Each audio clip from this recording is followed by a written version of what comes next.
Hello, कैसे हैं आप सब। स्वागत है आपका मेरे एक और नए व्लॉग में, हिमांगी त्रिपाठी व्लॉग्स चैनल पे। तो ये व्लॉग ऐसे रैंडमली मैंने स्टार्ट कर दिया क्योंकि मैं व्लॉग नहीं बनाने वाली थी। मुझे आलस आ रहा था बहुत ज़्यादा। तो मेरा लास्ट व्लॉग भी अगर आपने देखा होगा तो वैसे रैंडमली एंड हो गया था क्योंकि मैंने कुछ शूट ही नहीं करा उसके बाद से। तो अभी बस अचानक से मुझे एक इनबिल्ट सी एनर्जी आई कि चलो व्लॉग स्टार्ट करते हैं, आज संडे है। तो मैंने बस व्लॉग शुरू कर दिया। और काम वाली दीदी आज काम करने लेट आई थी क्योंकि संडे था।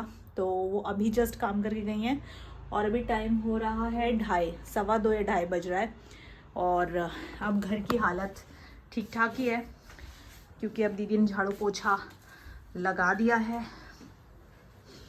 तो हम थोड़े से काम कर लेंगे अपने उनके जाने के बाद। जैसे कि जब वो चली जाती हैं तो इस कारपेट को बिछाना होता है पोछा लगने के बाद, तो वो मैं बिछा लेती हूँ।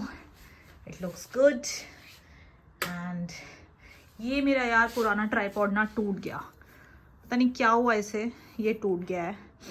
और पहले ये टूटा एंड देन ये पूरा ही अलग हो गया। तो अब ये किसी काम का नहीं रह गया, आई डोंट नो। अब मैं बस इसमें कभी कभार गीले तौलिए लटका देती हूँ जी हाँ, ऐसा मैं करती हूँ।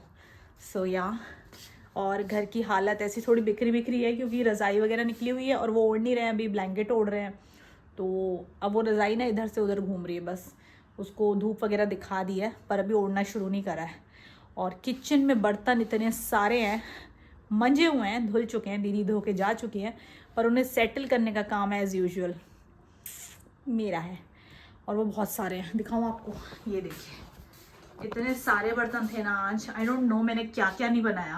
मतलब मैंने बनाया तो नॉर्मल लंच डिनर और ब्रेकफास्ट ही था, पर आई डोंट नो इतने सारे बर्तन कैसे हो गए। सो इतने सारे बर्तन थे कि ये स्टैंड जो मैं रखती हूँ वहाँ, वो भी मैंने हटा दिया। अब पहले मैं वहाँ सब क्लीन करूँगी और वो क्लीन करने के बाद फिर उसके बाद सब कुछ करती हूँ। बाकी सब क्लीन है जैसा कि आप देख सकते हैं।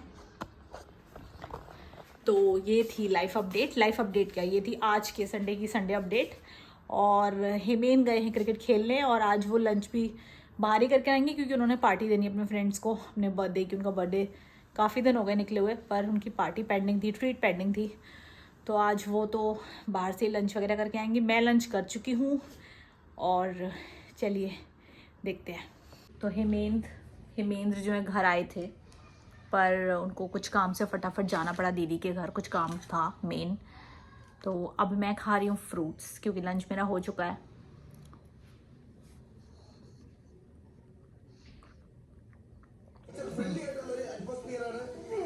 तो बेसिकली मुझे फ्रूट्स लंच से पहले खाने थे, पर ऐसे ही रह गया, काट के रखे थे, भोग लगाए, फिर ऐसे ही रह गए। प्रसाद पा लिया था पर बाकी फ्रूट्स रह गए थे, तो अब मैं फ्रूट्स खा रही हूँ।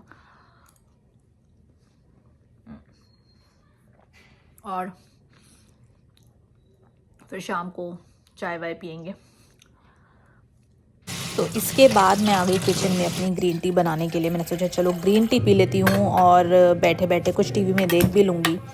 और आज ना मैंने जब ग्रीन टी बनाई तो मुझे ऐसे ही अचानक से याद आ गई रतन राजपूत की। तो मैंने सोचा चलो मैं उनके पुराने व्लॉग्स देखती हूँ। वैसे तो वो 1 साल से कुछ पोस्ट ही नहीं कर रही हैं and I am really missing हर। पर मैंने कहा चलो आज मैं उनके कुछ पुराने व्लॉग्स देखती हूँ क्योंकि उनके व्लॉग्स ना बहुत डिफरेंट और बहुत ही सुकून देने वाले होते थे, मतलब एस्थेटिकली भी और वैसे भी जो वो बातें करती थी वो सब।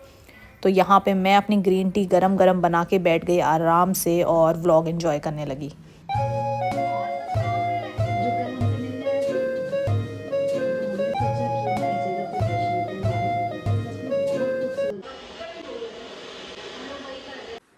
सो जैसा कि आपने देखा, मैं देख रही थी रतन राजपूत के व्लॉग्स। एंड अगर आप में से भी कोई रतन राजपूत का सब्सक्राइबर है तो प्लीज़ कमेंट करना, प्लीज़ कमेंट करना एंड मुझे बताना कि आप लोगों को लगता है कि रतन राजपूत की व्लॉगिंग को, उनके व्लॉग्स को क्या आप लोग मिस करते हैं, क्योंकि मैं जेन्युइनली बहुत मिस करती हूँ। लाइक आजकल की लाइफ में जिस तरीके के व्लॉगिंग चल रही है ना, रतन राजपूत की व्लॉगिंग बहुत डिफरेंट और बहुत दिल को सुकून देने वाली थी। मतलब आप उससे कनेक्ट कर सकते हैं कि ये आप ही की लाइफ चल रही है, ऐसा महसूस होता था जब उनके व्लॉग्स देखते थे। तो मैं तो दिल से बहुत जब से उन्होंने व्लॉग्स डालना बंद करा, ऑलमोस्ट 1 साल होने वाला है, शायद हो चुका है या होने वाला है, मुझे याद नहीं है, बट मैं उनके व्लॉग्स को बहुत मिस कर रही हूँ। और आई होप वो जल्दी वापस आएँ एंड अपनी जिस भी स्पिरिचुअल जर्नी पे वो शुरू हुई हैं, वो चल रही हैं, मैं चाहती हूँ कि वो डेफिनेटली उसमें आगे बढ़ें, उसमें बहुत बहुत ग्रो करें वो अपनी उस स्पिरिचुअल जर्नी में, जहाँ भी वो जाना, जहाँ भी वो पहुँचना चाहती हैं वो वहाँ पहुँचें और भगवान के और ज़्यादा करीब जाएं। डेफिनेटली हम सबको भगवान के करीब ही रहना चाहिए, हम सबको भगवान को पाने के लिए कोशिश करते रहने चाहिए। तो ये तो मैं डेफिनेटली चाहती हूँ, पर मैं चाहती हूँ कि वो व्लॉगिंग में वापस आएँ, व्लॉग्स बनाएं। I really wish from the bottom of my heart कि वो फिर से व्लॉग्स बनाएं। तो मेरे बहुत ही कम फेवरेट यूट्यूबर्स हैं, एक संभावना सेठ एंड एक रतन राजपूत, एंड दोनों ही बिल्कुल डिफरेंट हैं, दोनों का जो जॉनर है वो बिल्कुल डिफरेंट है। तो मुझे बहुत अच्छे लगते हैं and I wish, let's see.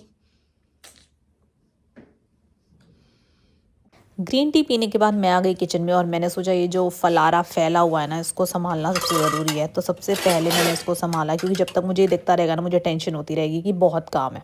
और ये सब करने के बाद शाम की चाय का टाइम हो गया था और फिर हेमिन भी आ गए थे और कल ना दीदी के बच्चे आए थे घर पे, तो मैं उनके लिए मैगी बना रही थी। और वैसे तो मैं मैगी नहीं खाती हूँ, और खाती हूँ तो अपना जो मैगी मसाला है वो डाल के खाती हूँ, पर यहाँ पर मैंने मैगी इसलिए रखी हुई है कि कभी बच्चे आते हैं तो उनके लिए बन जाती है। और कल बस फिर मैं बच्चों के लिए मैगी बना रही थी, दूसरी तरफ हमारी चाय चढ़ी हुई थी और साथ में ना मेरे पास इडली रखी थी। तो मैंने कहा मैं तड़का इडली बनाती हूँ शाम को चाय के साथ भोग में देने के लिए श्री जी और कान्हा जी को। तो यहाँ पर मैंने तड़का इडली बनाई, बहुत ही क्विक और बहुत ही अच्छी बनी।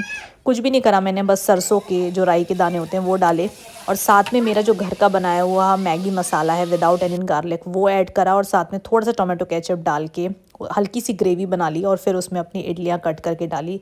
इतने यम्मी लग रही थी ना ये इडलियाँ, मैंने बाद में जब प्रसाद पाया मज़ा आ गया। तो बहुत पसंद आई मुझे भी और हिमेन को भी। तो आज के व्लॉग में इतना ही, जल्दी मिलूंगी आपसे एक और व्लॉग के साथ, तब तक के लिए राधे राधे सभी को।